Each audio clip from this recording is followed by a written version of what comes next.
샬롬, 여러분 한 주간 잘 지내셨습니까? 뜨거운 6월의 새 한 주가 또 지났습니다. 건강관리 한 해의 절반 결산 잘 하시기를 축복합니다. 사랑과 은혜가 충만하신 만군의 여호와 하나님 아버지, 오늘도 주님 이름 앞에 모였습니다.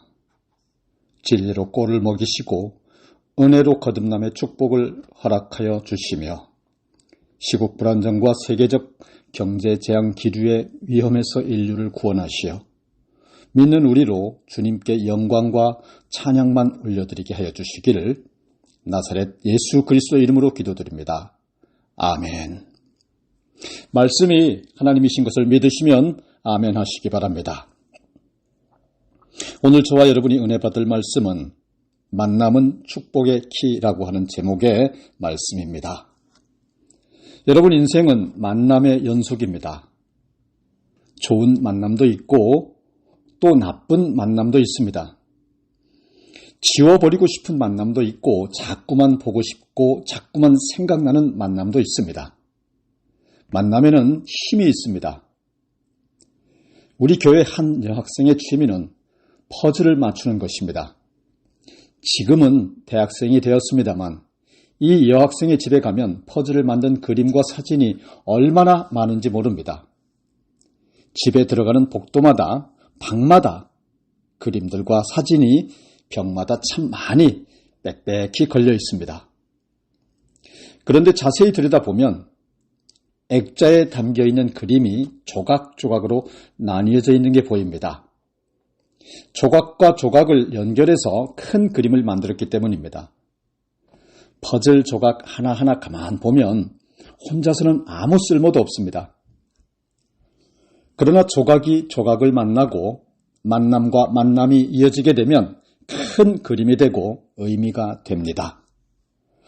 조각조각이었던 것도 이렇게 잘 만나면 큰 그림이 됩니다.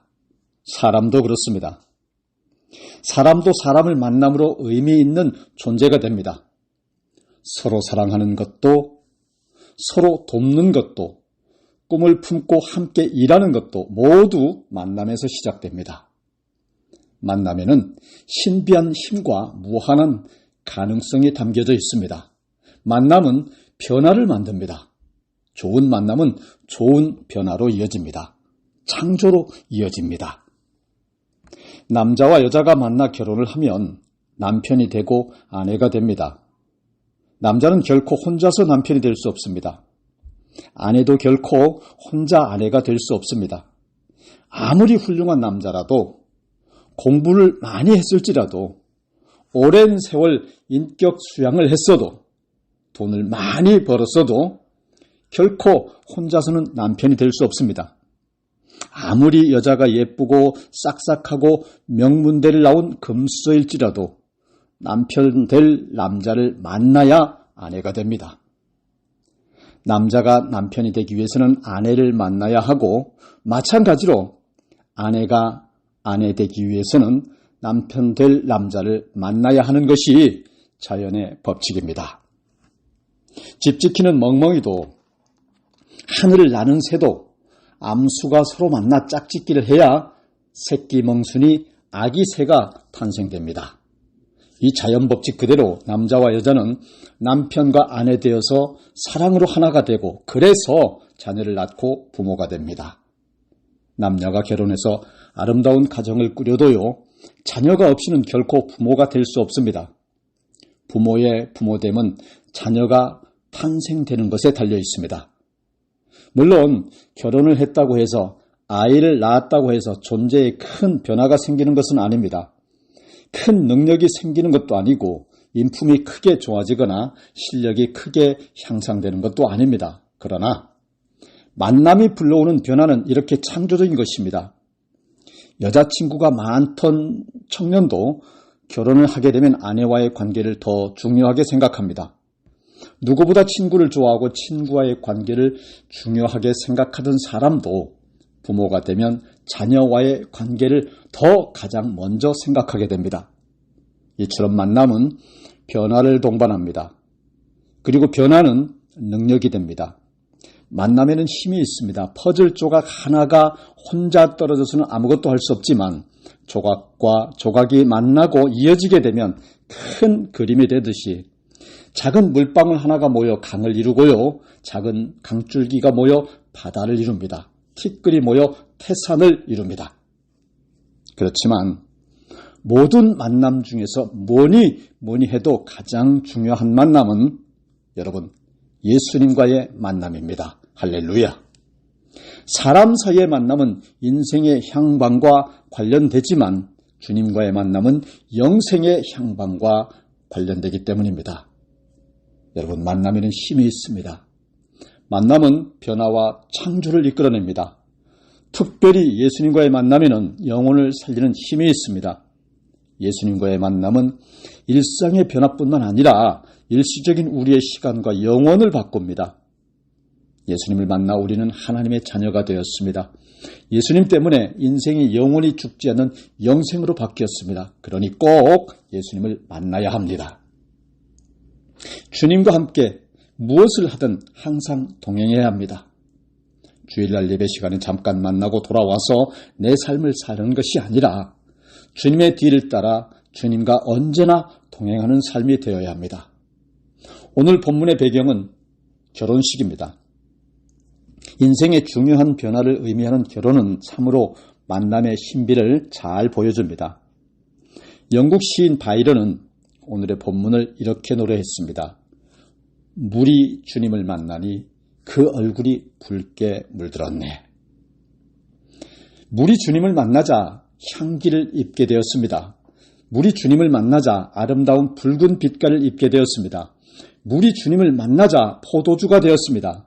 우리도 주님을 만나 주님의 향기를 덧입어야 합니다. 우리도 주님을 만나 주님의 보혈을 덧입어야 합니다. 우리도 주님을 만나 구원받은 하나님의 자녀가 되어야 합니다. 할렐루야.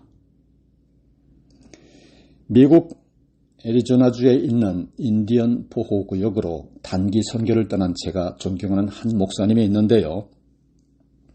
그것에 먼저 간 선교사님이 호피 인디언들에게 복음을 잘 전하며 선교하고 목회하고 있었다고 합니다.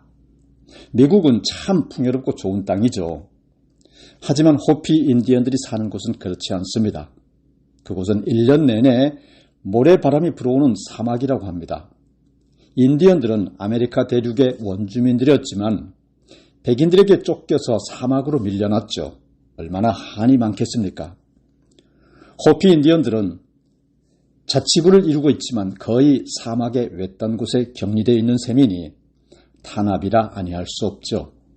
미국 정부는 호피 인디언들이 머무는 곳을 보호구역을 설정하고 보호하고 있습니다. 그래서 인디언들이 보호구역에 머물면 지원금을 줍니다. 하지만 보호구역을 벗어나서 도시로 이주해 미국 사람들과 동등한 권리를 주장하려고 하면 지원금을 끊어버립니다. 지원금을 받고 지내는 건 편안한 일입니다. 도시로 이주해서 정착하는 일은 참 힘든 노력과 도전이 필요한 일이니까요. 그래서 많은 인디언들이 보호구역을 벗어나지 못합니다. 그러면 사막 한가운데서 살면서 먹고 살 걱정이 없다면 무슨 일이 벌어질까요? 술, 도박, 약물에 쉽게 노출됩니다. 호피 인디언 보호구역은 알코올 중독자, 약물 중독자들로 너무 많습니다. 코로나19를 지내면서 그 수는 엄청나게 늘어났습니다. 그 땅에서 선교사님들은 복음을 전하고 있습니다. 사막 한가운데서 예수님을 믿고 그리스도인답게 사람답게 사는 법을 가르치며 함께 살아가고 있습니다. 그 선교사님들이 처음 인디언 보호구역 내로 이사하게 되었을 때 인디언들은 선교사님 가정을 경계했었다고 합니다. 심지어 그래서 가장 낡고 더러운 집을 빌려줬다고 해요. 그 집은 창문도 다 깨어져 있었고 집안에는 쓰레기들과 죽은 쥐들이 널려 있었다고 합니다. 오랜 시간 빈집으로 방치된 집이다 보니까 불량 청소년들의 아지트 같은 것이 되어서 상하수도 등 멀쩡한 것이 하나도 없는 집, 화장실조차 갖추지 못한 집에서 1년을 견뎌야 했다고 합니다. 그렇게 1년을 지낸 후에야 겨우 신뢰가 좀 쌓이고 좀 더 나은 집, 적어도 화장실과 상하수도만이라도 갖춰진 집으로 이사를 할 수 있었다고 합니다. 언젠가 그 선교사님 사모님은 SNS에 이런 글을 남겼어요. 선교사의 삶은 정말 외롭다. 이 어려움을 이겨낼 동행이 있다면 이 길이 더 쉬울 텐데 그날이 오기를 기도해본다. 이렇게요. 여러분, 사막 한가운데 낯선 땅, 낯선 사람들 사이에서 우리가 할 수 있는 일이 얼마나 될까요? 호피 인디언이라는 낯선 사람들 사이에서 한국 사람, 목사 한 사람, 선교사 한 가정이 할 수 있는 일은 도대체 얼마나 큰 일일까요? 그래서 그곳에는 대대로 파송된 한국인 선교사들로 인해 놀라운 역사들이 일어나고 있다고 합니다. 백인들은 결코 할 수 없는 일들입니다. 백인들은 신대륙을 개척하면서 정말 무참하게 아메리칸 인디언들을 학살했습니다. 문화를 짓밟았고 사막으로 내쫓았습니다. 그래서 도저히 백인 선교사들이 할 수 없는 일들을 한국인 선교사들이 해내고 있었던 것입니다. 작년에 그 선교사님한테서 연락이 왔습니다. 해마다 호피학교 졸업식이 되면 자신이 졸업식에 초대되어 인사말을 할 수 있는 큰 기회를 얻게 되었답니다. 그때가 정말 어린아이들과 청소년들에게 복음을 전하기 가장 좋은 기회라는 거죠. 그래서 해마다 졸업 선물을 준비해서 학교 졸업식에 참석하는데 졸업 선물 준비하기가 너무 힘들다고 했습니다. 그 상황이 한국의 뜻있는 교회와 목사님들께 알려졌습니다. 그리고 흔쾌히 올해 졸업 선물은 여러 교회가 연합해서 다 감당하기로 했습니다. 뿐만 아니라 교회마다 작정 기도를 열고 서로 기도하며 들이신 헌금으로 호피 인디언 선교를 더 크게 더 은혜롭게 잘 감당하게 되었다고 하니 얼마나 하나님 은혜가 감사합니까? 그런데 사실 그렇게 큰 나라 미국에 우리가 도와줄 일이 뭐가 얼마나 있을까요? 그 넓은 땅 중에 사막 한가운데 사는 이름도 낯선 호피 인디언들이 우리와 무슨 상관일까요?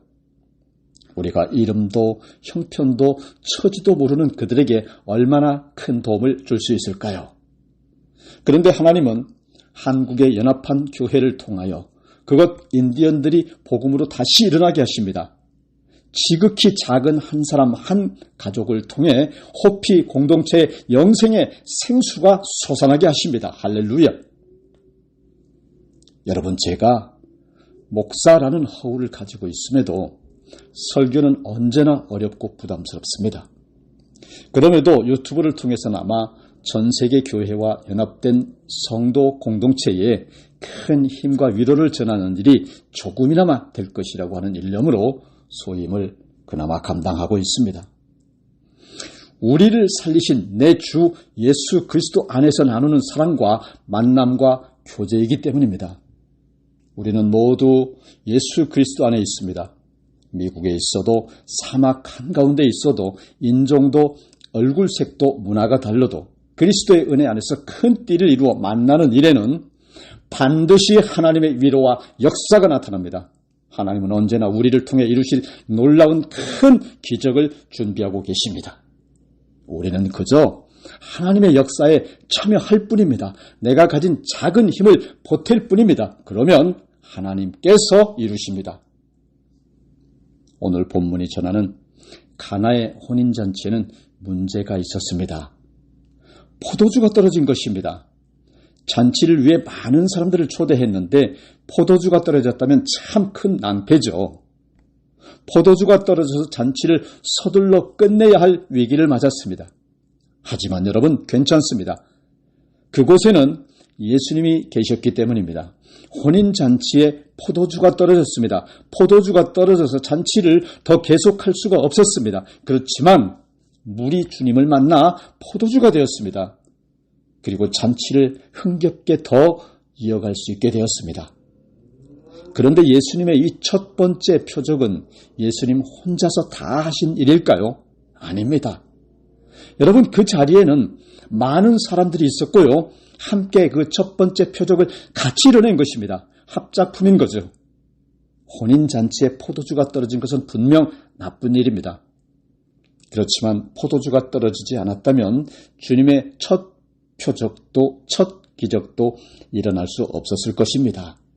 마리아가 포도주가 떨어진 사정을 헤아리지 못했거나 여자여 하는 말에 상심해서 혼례를 돕지 않았어도 표적은 절대 일어나지 않았을 것입니다. 그리고 예수님의 말씀에 순종해서 항아리에 물을 채웠던 하인들의 수고도 있었습니다. 주님의 첫 표적은 포도주가 떨어진 나쁜 상황에서 생긴 일입니다. 여러분, 믿음의 사람은 어려움과 고난의 나쁜 상황 앞에서 절대로 좌절하지 않습니다. 곧 이때가 믿음의 표적이 일어날 상황임을 알기 때문입니다. 여러분의 상황이 지금 이처럼 어렵고 나쁘다고 하다면 바로 지금이 예수님의 표적을 볼 때라고 하는 것을 믿으시길 바랍니다. 낙심치만 않는다면요. 주님의 첫 표적은 포도주가 떨어진 나쁜 상황, 그 상황을 헤아린 마리아와 순종한 하인들의 수고가 합력하여 만들어낸 것입니다. 그들이 만났던 나쁜 상황과 좋은 상황, 마리아의 믿음과 하인들의 수고가 예수님 안에서 어우러지자 물이 변하여 포도주가 된 것입니다. 할렐루야. 그래서 잔치를 계속할 수 있었습니다. 이에 대해 사도 바울은 이렇게 말합니다. 로마서 8장 28절입니다. 우리가 알거니와 하나님을 사랑하는 자 곧 그의 뜻대로 부르심을 입은 자들에게는 모든 것이 합력하여 선을 이루느니라. 아멘. 포도주가 떨어져 도저히 잔치를 이어갈 수 없는 상황이었지만 믿음으로 예수님을 바라보자 잔치를 계속 이어갈 수가 있었던 것입니다. 할렐루야. 오늘 말씀을 정리하겠습니다. 본문 4절에 여자여 나와 무슨 상관이 있나이까 내 때가 아직 이르지 아니하였나이다 하시는 섭섭한 말씀에도 주님을 바라보았던 마리아의 믿음은 잔치를 계속 이어갈 수 있게 했습니다. 돌 항아리에 물을 채우고 또 떠서 연회장에 갖다 주라고 하는 이해할 수 없는 말씀에도 그대로 따랐던 하인들의 순종이 잔치를 계속할 수 있게 했습니다. 결혼식에 포도주가 모자라는 상황에도 정말 피하고 싶은 나쁜 일이죠. 포도주가 모자란 상황을 헤아리고 주님을 바라보았던 마리아의 믿음도 그렇게 단단해 보이지는 않았습니다. 돌 항아리에 물을 붓고 그 물을 떠서 포도주인 양 연회장에게 갖다 주는 하인들의 순종이 우습기까지 합니다. 그러나 여러분, 이 모든 일이 하나님 안에서 어우러지자 하나님의 영광을 나타내는 일이 된 것입니다. 할렐루야. 만남은 축복의 키입니다. 특별히 예수님을 만나는 창조적인 만남이 만드는 변화, 그 변화가 불러오는 능력은 바로 우리가 그토록 바라고 염원하는 기적입니다. 여러분, 기적은 믿어지지 않는 일이 눈앞에서 이루어지는 것이 기적입니다. 예수님과의 만남은 축복의 키입니다. 기적의 시작입니다. 내가 할 수 있는 일이 많지 않고 가진 능력도 재력도 크지 않습니다.